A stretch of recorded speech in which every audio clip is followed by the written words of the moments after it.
I'm Cynthia, obviously, and this is Stephen. Oh, you're smashing it already. Just so you don't get confused.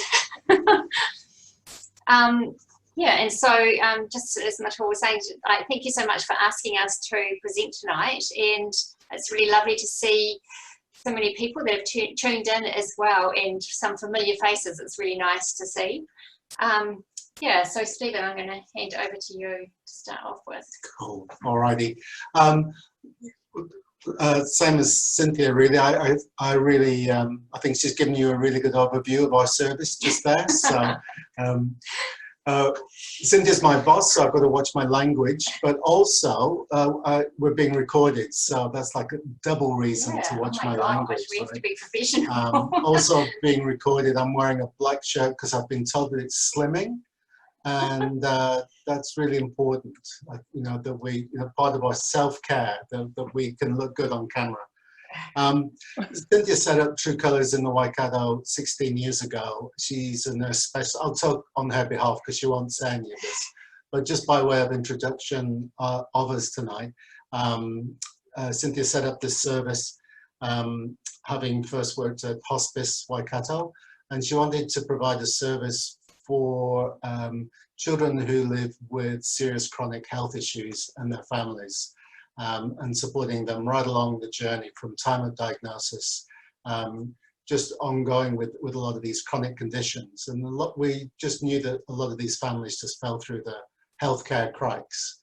So that was Cynthia's vision for this service. So we're a free service in the Waikato, providing counselling and nursing support to families with all kinds of health issues for their children, but obviously that includes HeartKids as well. And it's been my great delight to work alongside her for these 16 years. We really love our connection with HeartKids.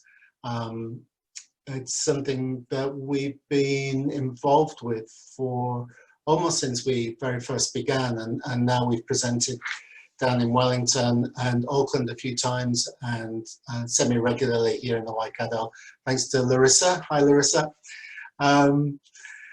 So yeah, as Cynthia said, thank you very much for the invitation to join you guys this evening. I just want to start off by acknowledging that this is the end of the day. You've all been doing stuff and you've found some time just to tune in tonight, and so just want to acknowledge that transition from whatever challenges and busy things you've been attending to as we join in tonight to spend a bit of time together.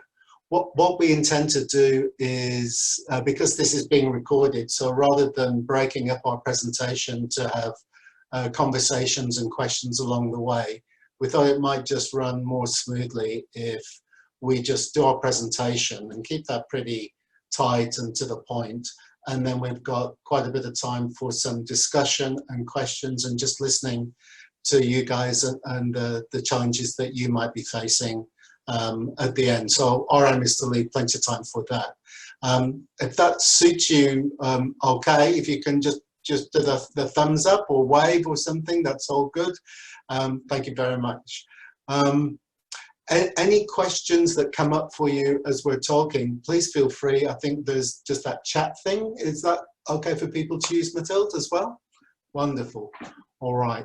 Now, what I'm going to try and do is share the screen. This is the delicate moment of the evening. Here we go. Share and from beginning. Good on. All righty. I think we're on go. So Cynthia and I are really used to presenting lots around various kinds of issues for families, supporting parents, siblings, the sick child themselves, all kinds of things, but we're not used to presenting together through Zoom. So please bear with us. We've got a plan that Cynthia's just going to nudge me if I talk too much. And if she talks too much, I'm just going to push her right out of the way and spin that whole chair around. Put it right there. I'm not used to sharing my office, my little We're desk. way too close. So I want to acknowledge Auckland, you guys are doing it tough at the moment. Really appreciate that. We're way too close. There's no social distancing in Cynthia's room. But we'll run through some things. I'm going to start off talking as I have been, because I just gabble on and on. But what you'll find is that then Cynthia comes in and she'll say profound things, and you'll like that, but then she'll take you too deep. So I come in again as like this drivelly light entertainment, and then you'll be all fine again. So we'll just weave in and out in a graceful and seamless way. All right, you're ready to go. Yeah. All right. I just want to introduce Evie. Evie's my goddaughter down in the South Island, and she's a heart kid. And I just thought, as we're all coming together, you guys are, you know, living your journey with HeartKids day in and day out, and we don't know what that's like for you. But we've got our own families, and we've been working with families you know, all these years. And so I just want to bring in that human element, that whilst we're going to be talking about some theories and some aspects that are perhaps a little dry, that what sits right behind that is our intent to speak to you in a personal way that is meaningful for you, and that it speaks to the human from heart to heart, really. And so we'll be doing some talking around some theories, but for me, little Evie here is precious, and as all our children are precious, and siblings, of course, as well, which is what we're focusing on tonight.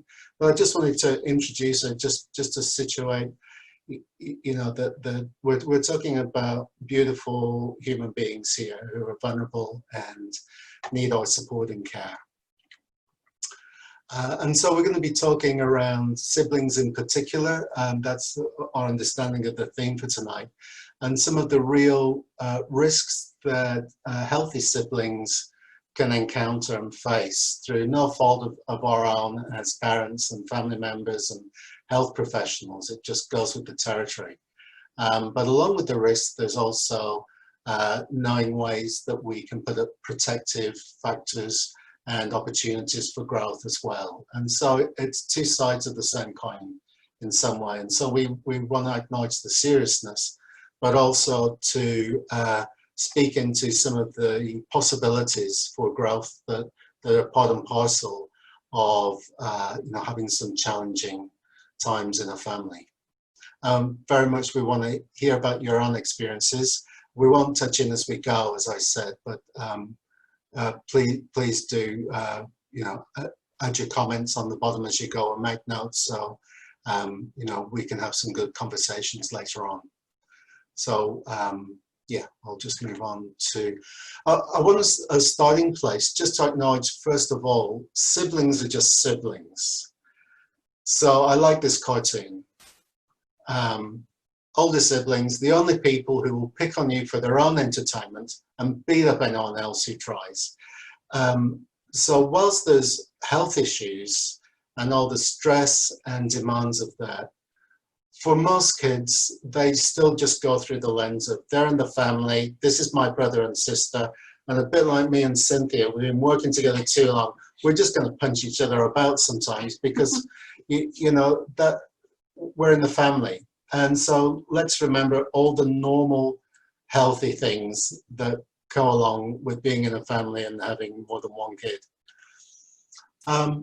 Yeah, I just want to just acknowledge really that it is tough for families when there is a wee child with a heart condition, and I want to say, like, this journey normally starts before the baby's born. Like normally when picking up on the scans that there has been something that's not right, and in the early times it's usually that there is query, a cardiac, something cardiac that might be happening, and then as there is more appointments with different medical people, either in Auckland, wherever you are, and so, like, I just want to acknowledge how hard it is sometimes for parents to go to those appointments as well. So when you have the scan and you're told this news, and so therefore each scan and each appointment after that sometimes holds a real tension of, this is normally an exciting time, but also it's about holding that, what are we going to be told today about our child, and And that rolls on into when the baby is born, of course. And so, you know, when parents have had that, when a mother has just had a baby and feeling quite fragile around things like those sorts of things, you know, like then they're faced with more decision making. And some of that decision making that happens along the way is huge. So we know that parents of children who are born with serious heart defects may be at higher risk for post-traumatic stress disorder, and, you know, particularly the time of when you're up there for months and months, when you're in hospital for some weeks and weeks or months and months, and you witness things that you shouldn't have to witness, and this is around your child. So we're just sort of touching, building the scene of around parents and siblings and the whole family.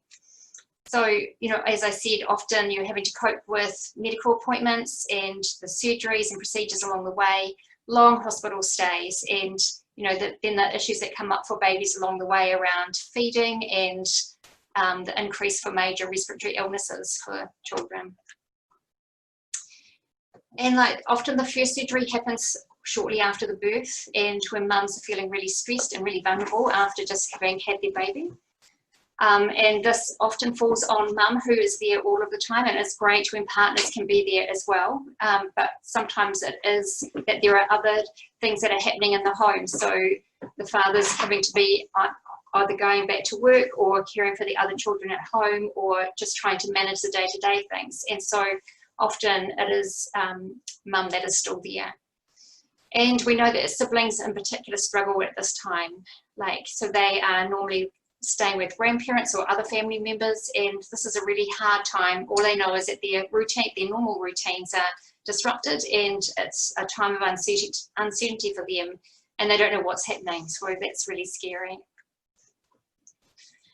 So just in a general way, we know that siblings of children with chronic health conditions have increased risk of psychological problems, and that may include anger and resentment, envy, guilt, fear of catching the condition, or increased somatic complaints like stomach aches and things like that. And it's really hard for children to articulate how they are feeling, but often it comes out in their behaviours and around that whole psychological response.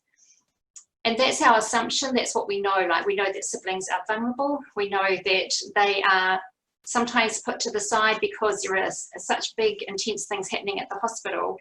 And there is an assumption that they are going to continue to be vulnerable, and I will talk later on about some of the protective factors that actually can strengthen and build the resiliency of siblings as well. So it doesn't necessarily mean that it's all bad. Yeah, and I'll just jump in here as well.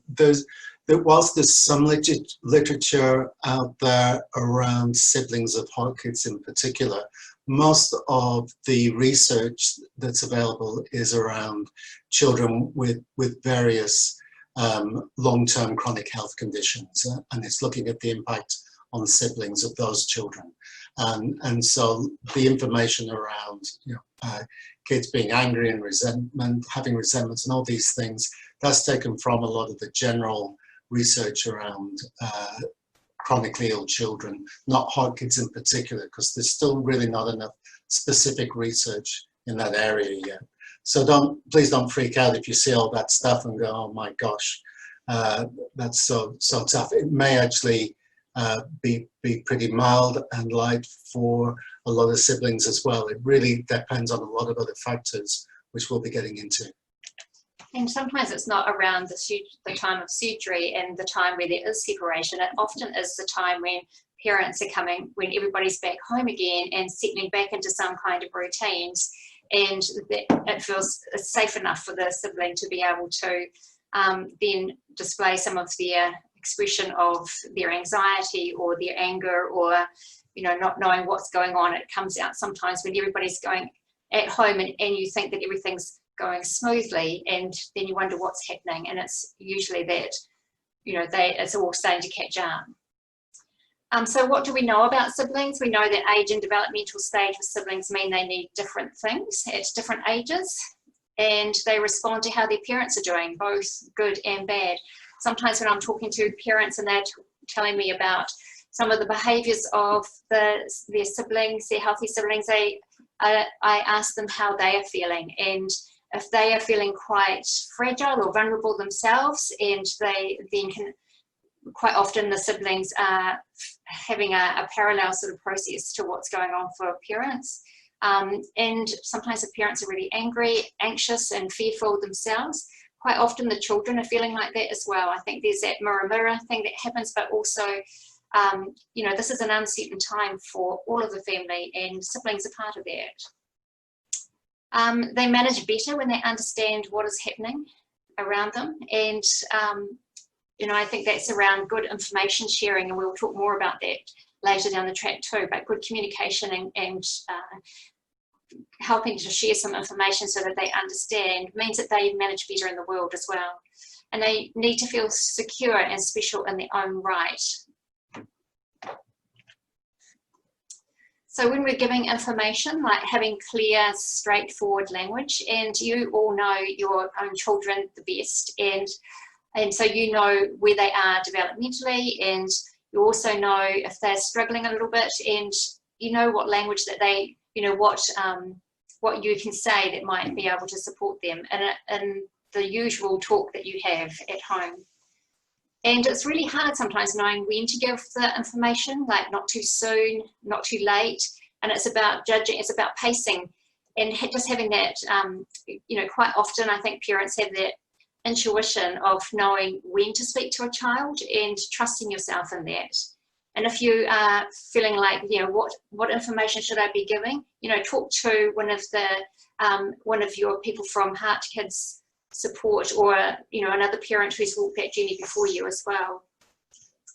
Giving appropriate reassurance and planning what to say. So, you know, sometimes children need to know that we don't have the answers, but actually, you know, we're there for them, and we can give them hugs, and we're trying to find routines and provide reassurance that hopefully we can all be back together again soon as a family, or this little bad patch that we're going through. Like, it's not about giving, you know, information that's not honest. It's about saying what you can in a very simplistic way, and having a bit of a plan about that in your head.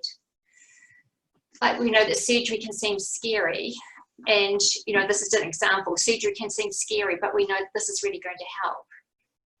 And because I'll be at the hospital, I want to make sure that you'll be well looked after. So this is why your nan and granddad are going to look after you, or something like that.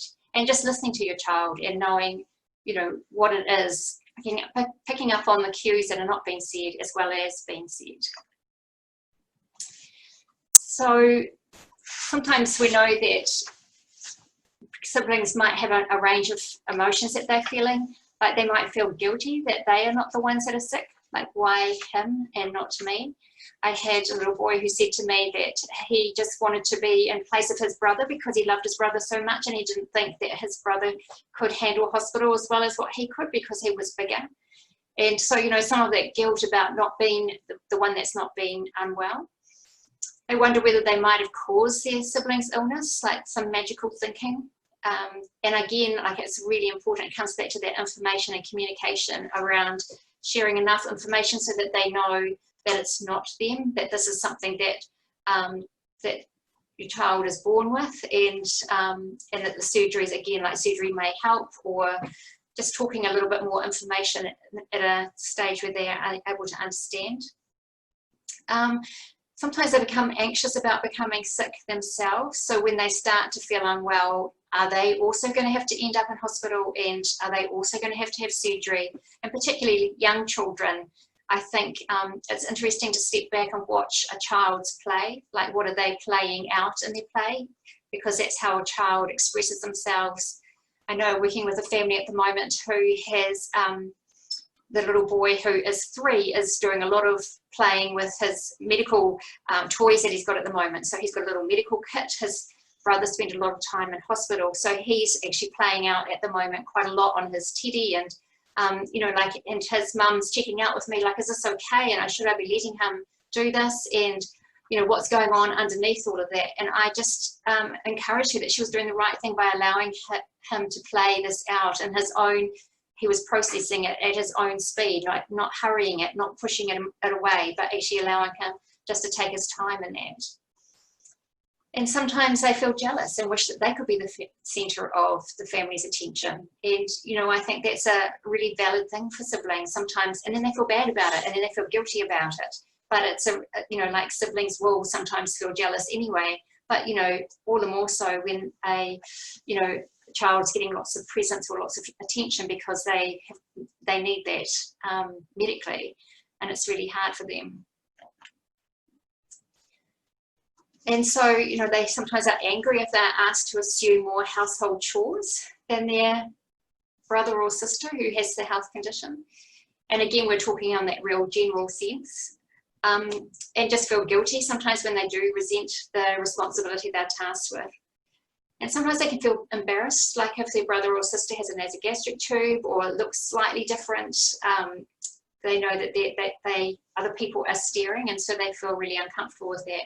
I had a child say to me, he wanted to make sure that I knew that his brother who was sick was actually quite a stirrer and actually caused quite a lot of problems, but he never got told off because he was sick. And, you know, I just thought, like, he had to tell me that just because he was always getting the attention and that he was sick and everybody was worried about him, didn't mean to say that he wasn't a stirrer, and actually got him into trouble sometimes. And he always was the one in trouble because his brother couldn't have the growling that he got.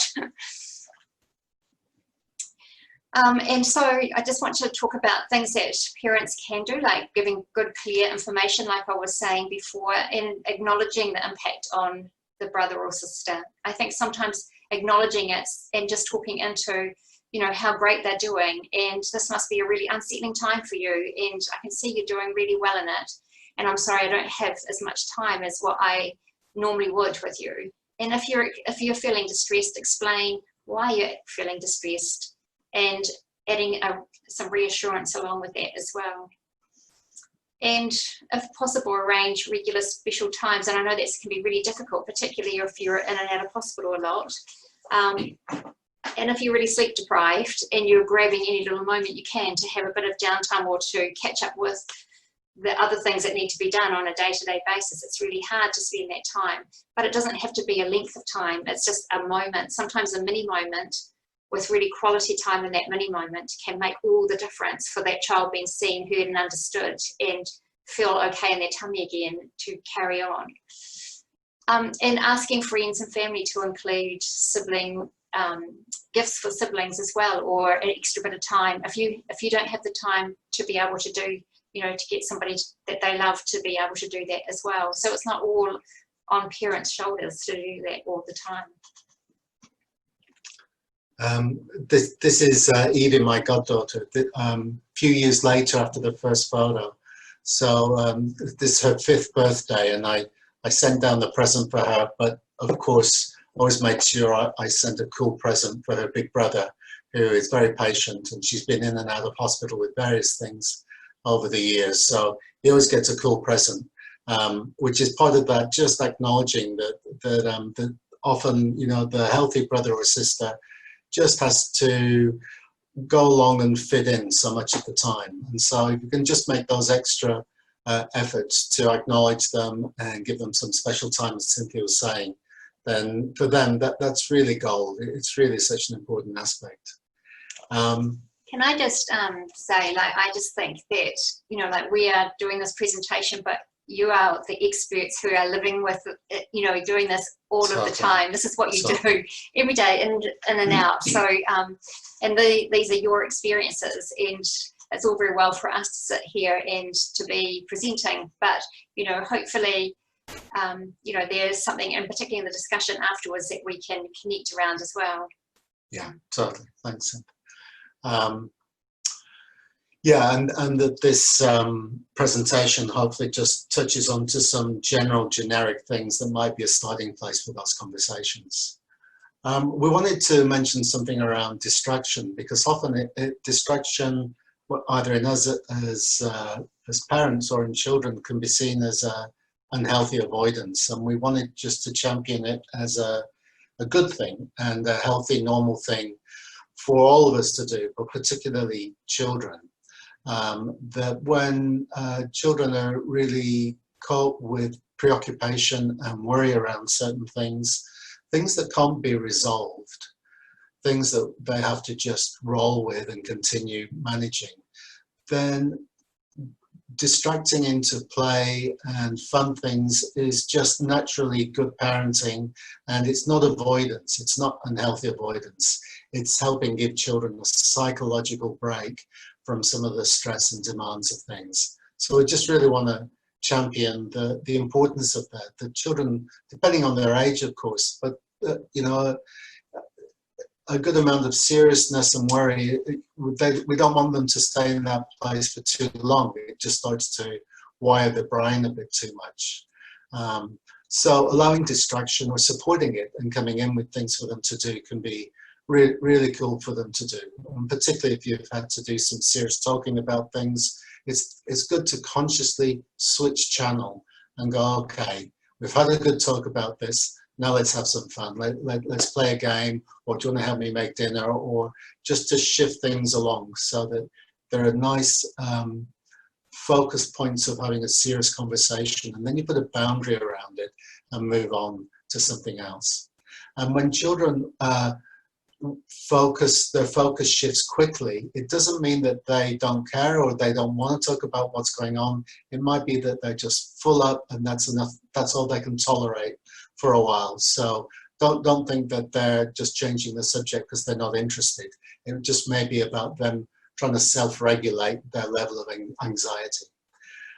Always. I just wanted to say that in my PhD, when the siblings, I had some siblings in the research as well, and one of the things that they talked about coming in and having some counselling was that actually they had some fun and that they had some distractions, so that with the tough things that were happening at home, it was really nice to be able to come to somewhere where they could just share how it was for them and not have to talk about the child who was sick, and also just to be able to have some play and some really good fun. And I thought that, you know, that came through really clearly. Sheesh, PhD, Cynthia. Ooh, cool stuff there. Just moving on around this thing about you steering your family and preparing for some stormy weather sometimes. So if you know that there's going to be surgery on the horizon, a challenging time in some way, do what you can around planning. And again, I absolutely don't mean this in any patronizing way. We're speaking a lot of obvious stuff as well, because I don't want to assume the obvious stuff is necessarily there. But the more stability siblings can have, the more settled they're going to be psychologically. They're going to feel safer and more settled. So if they have a group of family or friends that can be part of their consistency and help moderate some of the challenging times, then that's really helpful for them. So if you can arrange some of those things, if school can be part of that in some ways, even if it's just to let the teacher know, so that if your child seems more unsettled at school and isn't concentrating as well in class, that they don't get a hard time for it, that the teacher understands. Quite a few years ago, Cynthia and I were working with a family. They had a very, very sick child at home, and the little boy went to school, but he was very unfocused because he was so preoccupied with his brother at home, and he got in trouble and he had to sit on the naughty mat, and came home in tears that he was, he'd been given out such a hard time. And that could have been avoided. Had we thought ahead, we could have contacted the school, and at that time it didn't occur to us. So these are some of the kind of learnings as we've gone on. To be mindful, sometimes when things are stressful, we expect sometimes the sibling just to be better behaved and just to do as they're told and to stay out of the way while you get on with the important stuff. And sometimes they're just not able to do that. In fact, it might be the opposite, that when the stress comes on, they need more reassurance, and then that behavior may escalate in some ways. So it's a challenging time for everyone. It's just really tricky sometimes.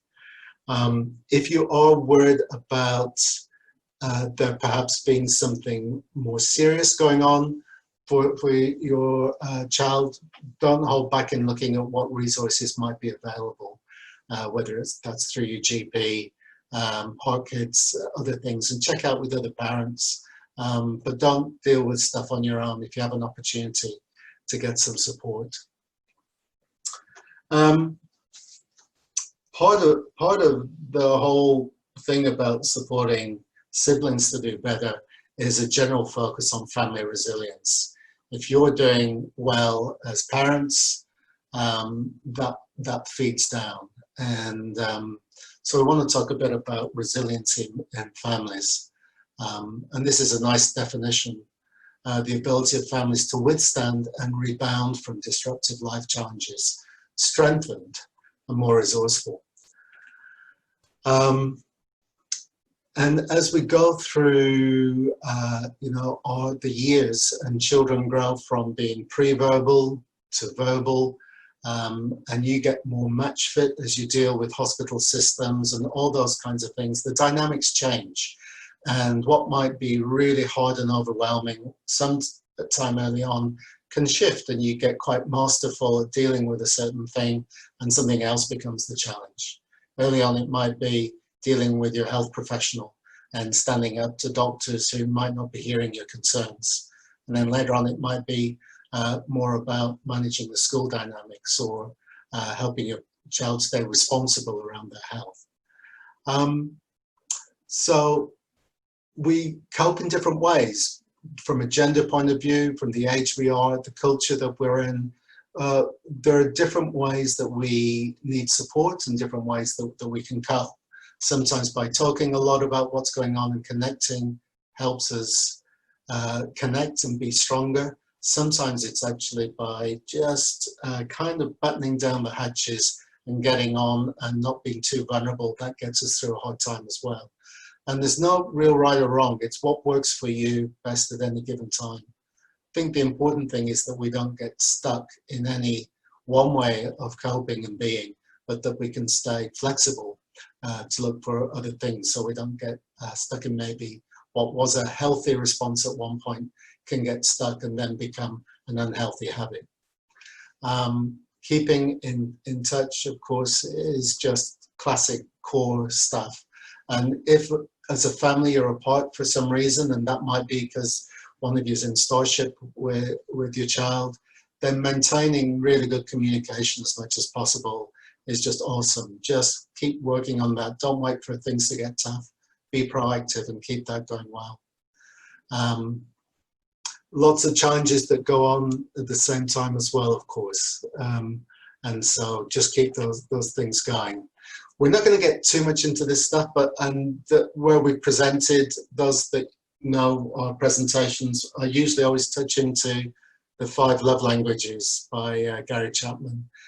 If you're not familiar with this, I've just sent Mathilde a handout that has a brief summary of them in a bit more detail than we have on the slide here.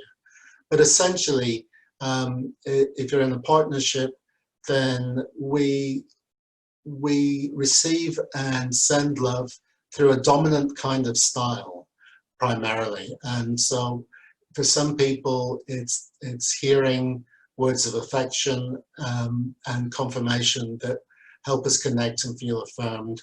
And for other people, it's having a hug and being recognized in that way. And so there are these 5 different dominant ways that we give and receive affection and care. And that's how we help stay connected. Now, not only is that relevant for us in our adult relationships, it's also how children relate as well. And there's a couple of nice resources here that I wanted to put up. The 5 love languages of children. And the other book there, What Love Looks Like, is inspired by the 5 love languages, but it's a book for children to read, or to read to a younger child. And it's quite nice. It just helps children think about how they best feel loved. And if you know that, you can actually save an awful lot of time. I know so many families where a mother or father has been trying to share their love and give a lot of comfort to their child through lots of hugs, snuggles and things like that. And then they found out that actually what works really well for that child is how they're spoken to and that they hear the words. So we operate sometimes on slightly different channels, and it's good to tune in to what works best for everyone in your family.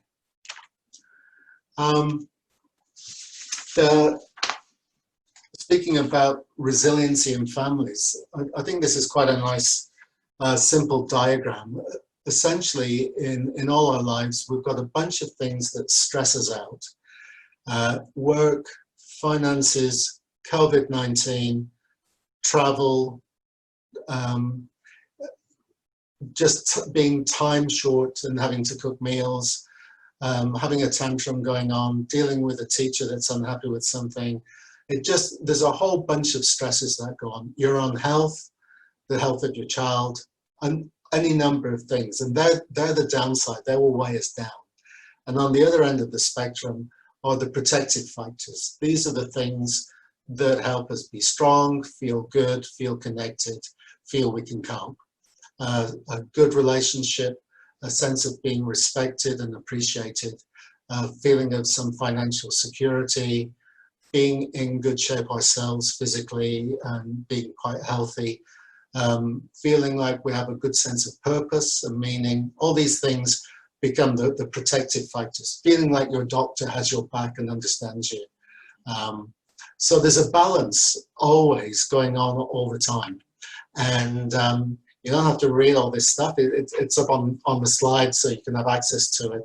But essentially, there's a whole bunch of risk factors to the child themselves, to you as a family, through school, life events, social life. And there is also an equal bunch of protective factors, things that help you deal with these things and stay in good standing. So it's working with that dynamic tension all the time. And that's a very lively dynamic. It doesn't stay static. But the more solid things we can put in place, it's like underpinning us for when we are in more stressful situations. The more number of risk factors, the greater of risk for us to fall over, to get stressed out, or for our child, sibling, just to start to not cope the same way. So there's a kind of a mathematical kind of equation in a way, if you want to see it that way. And so it's important that we are proactive in building in these protective factors, that we don't wait for our child to be struggling and then think, oh, I'll start to give some more attention, or my child can maybe see the school counsellor. If we know that there's some stressful things going on, we can be proactive and put things in place for them before they actually need that stuff more seriously. Do you want to say something? I've talked through quite a few. Do you want to say something, Cynthia, or should I just keep going? Have a think. I'll just have a glass of water. So actually, this is you, I think, Stephen. Okay, I'll keep going. I'll keep going. The other thing, when we're working in this way, is that it's not just about coping and keeping things at a good balance. Sometimes we can actively grow. We can grow stronger through this. It's like going to the gym. I like to go to the gym quite regularly, once or twice a year, maybe every 6 months or so. That doesn't do much in terms of growing my muscle tone, but it's very good for the gym to keep functioning because of my donation to the gym. Now, when we're dealing with a lot of stress, it does mean that we can be more proactive in developing those protective factors, which means sometimes we end up more strong and more resilient than just holding the line of a good balance. So often what we find is we can grow through challenging times. And I know that you all know this stuff, but there is this potential for personal transformation, for relationships to become deeper and stronger because of the challenges we face, not because we have nice holidays, but because of the dark, scary stuff that we go through together. So this is a real opportunity sometimes. It often, of course, doesn't feel like that. It's only usually in retrospect when we go, shit, you know what? That was a really tough few years, but I actually feel like we're all in a stronger place And that's a wonderful discovery if that happens. This is a little graph for those that are into graphs like this, just to picture that a different way. We experience trauma or stress, and we have our coping response. And if we cope adequately, then we return to a place of homeostasis, which is like the balance of what we were at before the stress event happened. So that just restores normal balance. But sometimes with our coping and how we face the stressful situation, it becomes transformational. If we don't do that well, then we feel worse off than before. We succumb to stress. But if we do that, if we face the challenges well and are able to grow through them with appropriate support, then we actually go to a place of post-traumatic growth, of positive coping. And this is something we're going to be talking more about in the Waikato group in a week or two. But I just wanted to touch into that here. In the literature, there's 5 areas where we can recognize post-traumatic growth. We notice that we personally feel stronger, we feel more adaptable and capable. We get more used to dealing with health professionals, we get more assertive. We get better at relating to others, we feel more competent in that way. We also feel like we appreciate life more. Life matters more to us and we savor it. We feel more awake to our lives, and we can see the possibilities around us and feel more able to grab them. And we also feel that we can change our perspective around meaning, whether that's a spiritual shift or a sense of purpose and depth in our lives. So there's some of the things that and I'd just like to add that, you know, like this is seen in children as well, like in the siblings. And, you know, I'm thinking, you know, I've got some children and young people now, they are in my mind when Stephen was just talking about that, of, you know, these siblings that were really distressed excuse me, when their brother or sister was really unwell, and at a younger, when they themselves were at a younger age, and through a lot of you know, coming backwards and forwards to true colours, and sometimes we might close their file because they're doing really well, and then when something comes up again and we reopen the file, and just seeing the growth of just exactly this, you know, forms of post-traumatic growth with siblings as well, like that they find their own strength, and that in relating to others they can articulate really well. And I was just thinking, Kate Strom, who is an author who's done a lot of work around siblings, and she herself had a sibling with cerebral palsy, and she's written a couple of books, but she talks about, you know, some of the strengths that come out when so, you know, we all think that siblings may be doing it tough and it's really hard and it's a really vulnerable time, and they're hugely at risk of mental health issues down the track. And, you know, I think there's a lot of focus on that, but actually on the other hand of that, there is a lot of growth that comes out of the adversity. So what they have become very empathetic and really compassionate, and so they might be led into professions that are you know, teaching, medical schools, you know, like a different area of work that they would never have gone down possibly if they hadn't had that start to life. And, you know, building that resiliency that they have, looking at the new possibilities and new understanding. And usually those children have such advanced wisdom, I'd like to call it, than somebody who hasn't had such a tough start as well. Yeah. So there's a real positive side of, you know, when they witness their brother or sister or a parent going through really tough times, it doesn't necessarily mean that they're going to go down a rough track and need some, you know, mental health support later down the track, because it's all about how we parent as we go along. Yeah. So I don't think I need to really speak to this. Sometimes what feels like a crisis feels like that because of where we're at a particular time in our life. It just hits us at the wrong time. At other times, we just feel much more able to cope with things. And a whole buildup of stressors can just be overwhelming.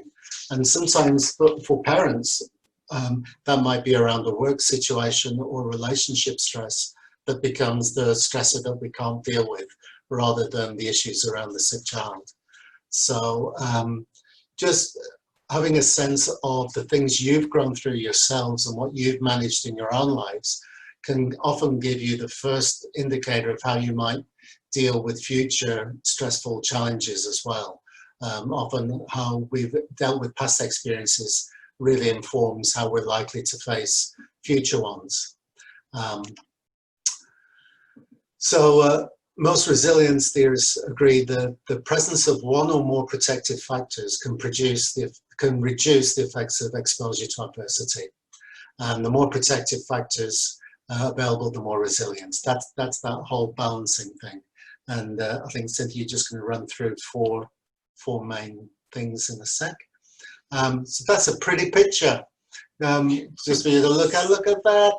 There's some protective factors beating out those risk factors. That's what we want to aim for, that proactive stance to how can you keep, it's that awareness of the things you can't do anything about, and then there are the things you can do something about, and to lean into the things you can actually have some agency around.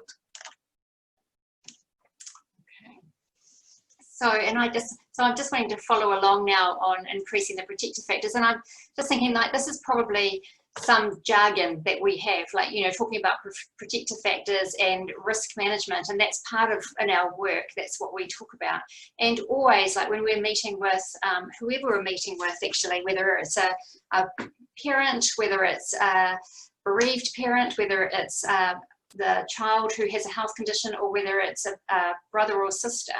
Like we always are coming through the lens of, is there a risk to this person or this child? Is there, and what are those possible risks? Because usually when people are coming to see us is that there's been high pressure points of, being in and out of hospital, or had a new diagnosis of a child's condition, or, there is usually a reason for coming to True Colours. So, and then we look at protective factors, like what are the things that this family has got in place that's going to protect and support them, so that it's going to reduce those risk factors. So that's why we talk about that.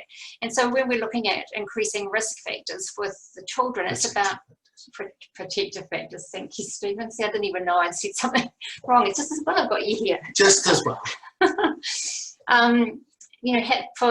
For the children to have access to positive role models, and like you all know who those are in your life, and it might be a school teacher, or it might be grandparents, it might be a really close friend or an auntie or uncle, just to be able to have good positive role models. And again, it's about sharing that responsibility from your shoulders. A safe space, like making sure that the child knows where they're safe and where they determine that they're safe. And it might be that actually when things are a bit chaotic at home, it might be a grandparent or an auntie and uncle that they want to go and stay with, that because that's where they feel safe. Sometimes children just love going to school because it means that they've got that routine and they're just treated exactly the same as everybody else, and there's no particular focus on them because they have a brother or sister who's unwell. Having good knowledge and access to other help services, and that might be varied in the different regions that you all come from, wherever that might be. Looking for opportunities to learn and develop skills, and good peer support and shared experiences. And something that's really important is about building a sense of attachment and belonging. Like that's with yourselves as as parents, and also with the family, but those strong connections that are outside of the family as well, that are going to keep them well and truly standing. This might just appear to be really basic again, and so I don't want to appear to be being too basic, but it's just about, these are the things that are really important, like providing warm, responsive, supportive parenting. The single most common factor in building resilience is that having at least one close, positive relationship with a warm, responsive and supportive parent, or another adult like grandparents or aunties or uncles or family friends. Like teach problem solving and coping skills, like directly teaching them and helping to raise resilient children, and just being quite clear in what you are talking with them about. Parents can also help their children become resilient by working to ensure they have a positive home and school and social environments. And, just going back to what Stephen was talking about with school before, like with the child, I didn't even know they still had naughty Nats actually. So that was a real, I think that was a particular teacher's teaching style. But I was a bit horrified. But it's, sometimes we can make assumptions that teachers understand what's going on at home, because they might know that a brother or sister is in and out of hospital, but they might not know what the impact is on that sibling. And like I was asked to go to a school meeting with a parent because she had been in trouble for her healthy child had been dropped off at school just after 9 most mornings, and the school had wasn't happy about that. The child was coming late to school, and so they'd asked me to come in for a meeting with the teacher. And I just explained to the teacher that that family had got up at 5:30 in the morning, that they'd provided physio, medications, suctioning, and like there was a whole lot of things that had to happen with the child who was unwell, and then of course the rest of the household. But all of that happened from 5:30 in the morning. It was a pressure cooker time. And so that by the time the parent got into the school gate at just after 9, she had run a marathon. And, the school was so taken aback that they hadn't even factored in that sort of thing would need, that they just didn't obviously have any idea. And why would they? Because, that wasn't their experiences. And so, just making some accommodation for that child to come in a bit later, and not to be made to feel like she was being bad for coming in late, but actually, oh, here she is, she's arrived, and like just getting into the schoolwork. So it made a huge difference. And I think it's about making sure that we can create safe environments, because we all know that children get sore tummies, they don't want to go to school, and their behaviour starts to change because they don't have those stable environments. And don't sweat the small stuff.